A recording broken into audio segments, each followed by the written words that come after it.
Takai left me a comment asking, how do you memorize a constitution? A constitution is just a bunch of laws.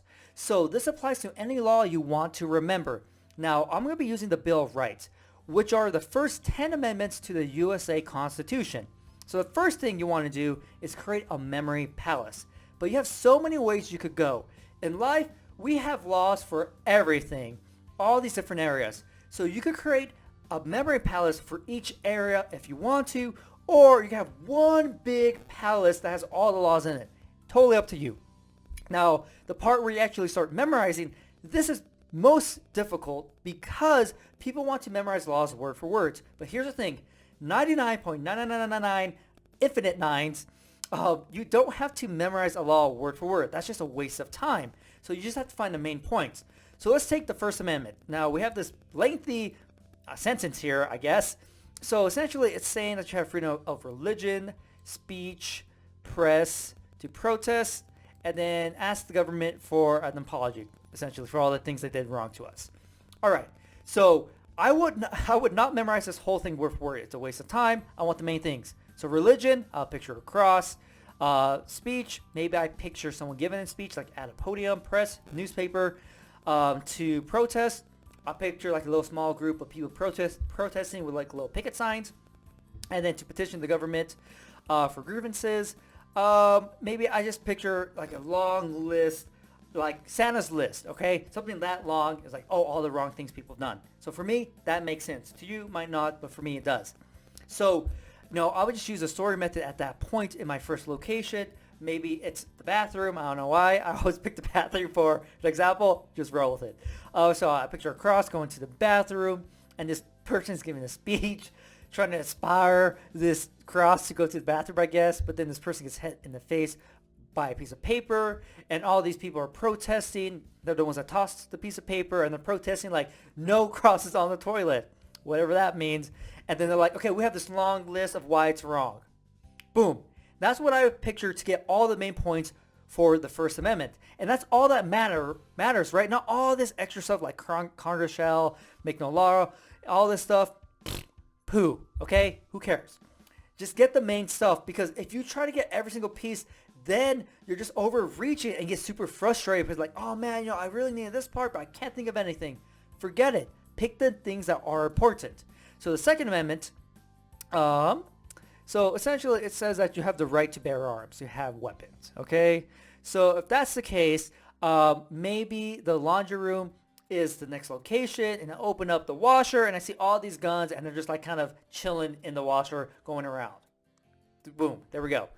Okay, no soldier for the Third Amendment shall, in time of peace, be quartered in a home without the consent of the owner, nor in time of war, but in the manner to be prescribed by law. So essentially, you don't have to house soldiers. So maybe the next location is the kitchen, specifically the fridge. And so maybe I open the fridge and I see this soldier in there. He's like, oh, eating all my food. I'm like, hey, dude, what are you doing out? Get out of there. You can't be in there on permission. So I kick him out. Boom. There we go. So as you can see, I'm creating images either for specific things, like religion is a cross. For the Third Amendment, it was representing what my images represented what the amendment was. Okay? Or I guess is. The soldier was in my fridge without my permission. He can't do that. You can't quarter soldiers, or the government can't quarter soldiers in your house without your permission.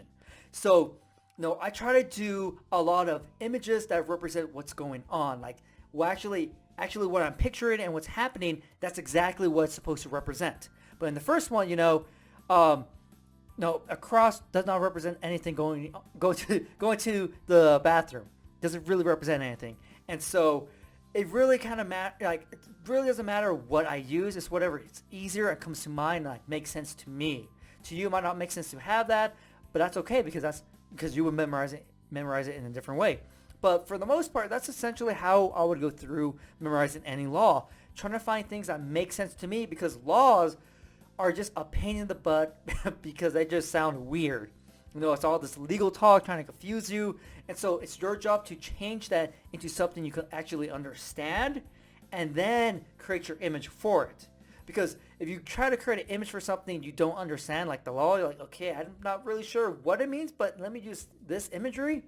it's not really going to help you because you don't even know what you're trying to say with your images.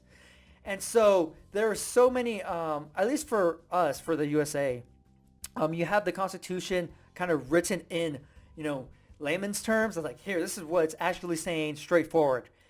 This one's kind of, kind of confusing on how they kind of phrase stuff. So if you can find a version of the law that's actually in English that makes sense to you, I guess whatever language you speak, make sure it's in that language that you can understand, then start to memorize it. Because here, and I know because I looked at these different laws trying to memorize some things, it just gets so kind of, I don't know, just like iffy. Like, I'm not even sure what this is really saying. It sounds like you're trying to confuse you. Of course, if I was alive during this time, maybe it makes a little bit more sense because it's that specific time period.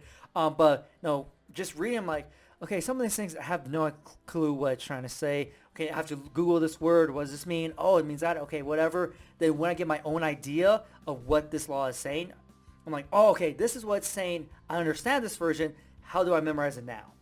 But that's pretty much it. Not too complicated. Hardest part is probably figuring out what the law is trying to say. But there you go. Hopefully, Takai, this answers your question. If you guys have any other questions, leave them down below, and I'll make a video on it. Hopefully, you enjoyed this video, and I'll see you next time.